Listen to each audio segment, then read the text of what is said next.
Hola amigas y amigos que visitan este canal de YouTube. Enrique Krause publica en la página web del periódico The New York Times el día 7 de marzo del 2018 un artículo que nombra adiós a la democracia mexicana. Y escribe lo siguiente. Ciudad de México, el próximo 1 de julio los mexicanos decidiremos quién será nuestro presidente por los próximos 6 años.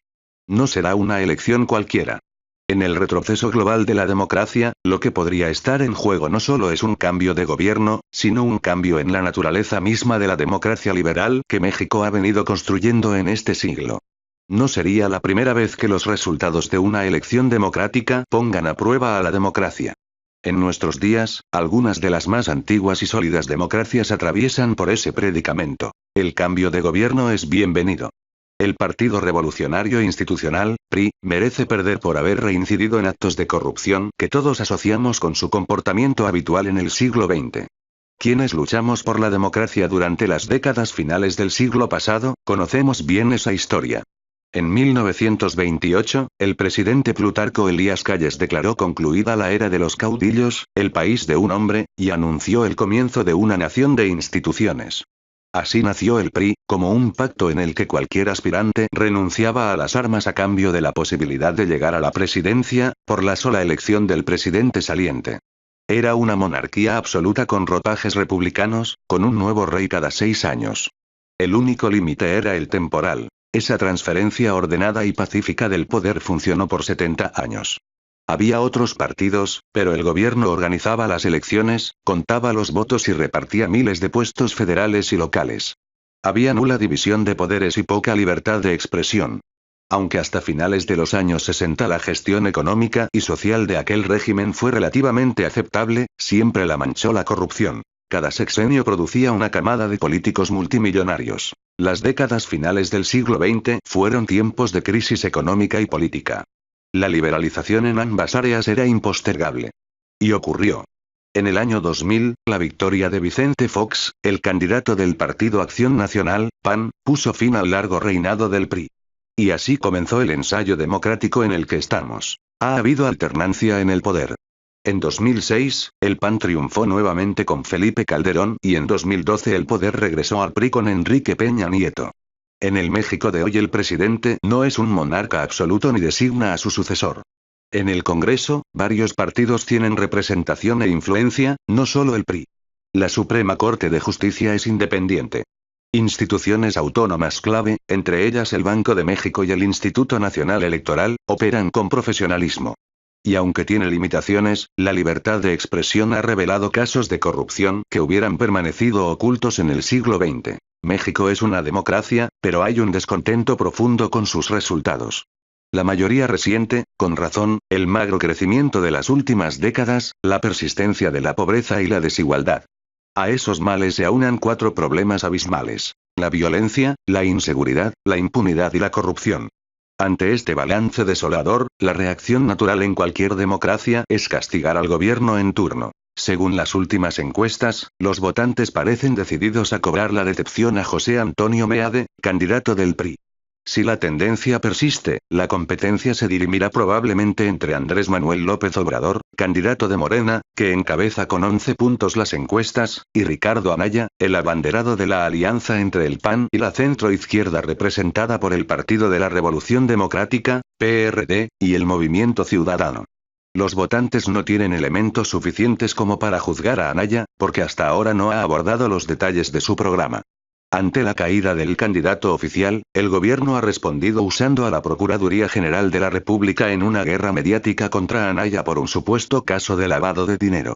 Si sobrevive a esa andanada y llega al inicio formal de las campañas, el 30 de marzo, Anaya habrá demostrado temple y puede resultar un candidato competitivo. 3 candidatos independientes aparecerán también en la boleta, sin posibilidades reales de triunfo.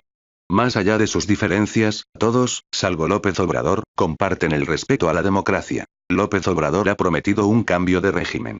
Los votantes deben considerar cuidadosamente el significado de sus palabras, dados los precedentes. Para comenzar, ha dicho que no cree en la existencia misma de la democracia mexicana, aunque es en el marco de sus reglas, instituciones y libertades que está en posición de ganar la presidencia. Tampoco confía en el árbitro, el Instituto Nacional Electoral. Tras perder la elección de 2006 por un margen estrechísimo, 0,58%, se declaró víctima de un fraude, se autodesignó presidente legítimo y sus seguidores ocuparon por casi 2 meses el Paseo de la Reforma, la arteria central de Ciudad de México, una acción públicamente criticada. En la elección de 2012 fue derrotado por un margen más amplio, 6,62%, y volvió a reclamar fraude. No ha cambiado desde entonces su desdén por las instituciones de la democracia liberal. Al diablo con sus instituciones, dijo famosamente en 2006 y no ha retirado esas palabras. Recientemente, acusó a la Suprema Corte de Justicia de ser un instrumento de la oligarquía para dominar al pueblo. Entre sus seguidores y él hay un genuino vínculo de fervor religioso que no es exagerado llamar mesiánico. Movido por esa convicción, López Obrador ha mostrado una inflexible intolerancia a la crítica de los medios e intelectuales. Para todos los que se le oponen o critican tiene un adjetivo descalificador: simuladores, conservadores, vendidos. Ha llamado a la prensa fifí, es decir, burguesa. López Obrador es incapaz de ejercer la autocrítica y exhibe una marcada inclinación a dividir al país entre el pueblo que lo apoya y todos los demás, que apoyan a la mafia del poder. López Obrador confía tanto en su carisma que ha prometido hacer entrar en razón a Trump y devolver la paz a México explorando la posibilidad de otorgar amnistía a criminales y narcotraficantes. Solo yo puedo acabar con la corrupción, ha dicho, y hace poco anunció que convocará a la redacción de una constitución moral que haga realidad una república amorosa. López Obrador se ha rodeado de antiguos políticos y líderes sindicales del viejo PRI que son la quinta esencia de la corrupción. Si bien ha mostrado una preocupación genuina por aliviar la pobreza, sus propuestas carecen aún de la suficiente especificidad. A muchos preocupan sus ideas económicas. Temen que cumpla su propuesta de revertir la apertura de inversión privada y extranjera en la producción de petróleo y proteja la economía interna de la competencia internacional. Lo que a mí más me preocupa, sin embargo, es su actitud ante nuestra frágil democracia. Sus defensores argumentan en su favor su trayectoria como jefe de gobierno en el Distrito Federal, 2000-2005, pero en ese puesto no tenía, ni remotamente, el poder absoluto que podría acumular en la presidencia. Si López Obrador decide apelar a movilizaciones populares y plebiscitos, no sería imposible que convocara un nuevo Congreso Constituyente y procediera a anular la división de poderes, a subordinar a la Suprema Corte y las entidades autónomas, a restringir a los medios y a silenciar las voces críticas. En ese caso, México sería otra vez una monarquía, pero caudillista y mesiánica, sin ropajes republicanos. El país de un hombre.